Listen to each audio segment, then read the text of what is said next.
Un geste historique pour l'Allemagne.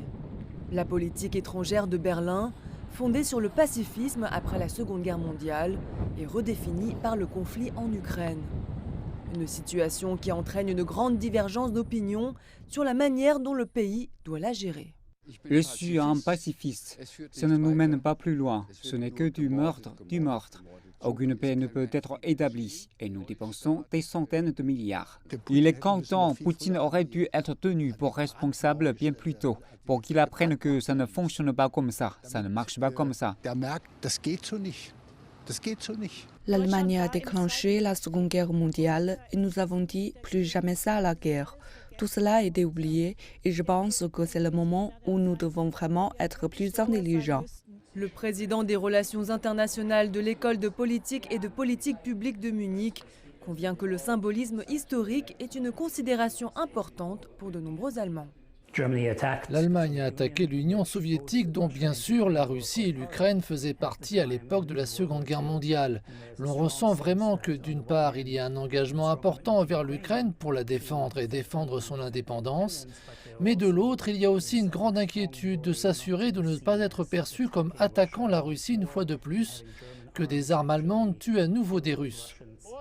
Mais alors que le conflit se poursuit, les opinions évoluent. Comme la Russie a continué à pilonner les infrastructures civiles et à attaquer les populations civiles, l'on constate une augmentation de la volonté d'aider l'Ukraine à se défendre avec toutes les armes nécessaires. Cependant, on craint que cela ne soit interprété comme une hostilité allemande envers la Russie, ce qui obligerait le gouvernement à réévaluer sa propre armée. Alors que 14 chars Léopard 2 allemands doivent être livrés à l'Ukraine d'ici la fin du mois de mars, leur fabricant Krauss-Maffei-Wegmann subit désormais une pression de la part de Berlin pour produire rapidement de nouveaux chars pour sa propre armée.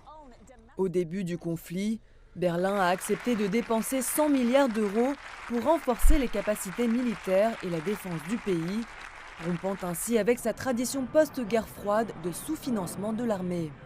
Outre les nouveaux chars Léopard, le chancelier allemand Olaf Scholz envisagerait un bouclier antimissile multicouche qui pourrait coûter jusqu'à 18,5 milliards de dollars.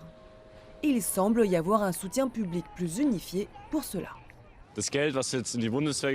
L'argent qui doit maintenant être donné à la Bundeswehr, l'armée allemande, arrive si tard. Pendant de nombreuses années, nous avons économisé à ce niveau, donc elle est maintenant dans un état brisé. Je suis vraiment heureux qu'il consacre davantage d'argent à cela. Cela a été négligé pendant trop longtemps et en cas d'urgence, ils ne sont pas bien équipés, donc oui, je suis d'accord. Alors que les chars sont en route vers l'Ukraine, l'UE discute maintenant de l'envoi d'avions de chasse, une initiative que Berlin a jusqu'à présent rejetée. Mais le conflit étant loin d'être terminé, les opinions qui se sont révélées malléables par le passé pourraient changer à nouveau. Nathalie Carnet, CGTN, Munich.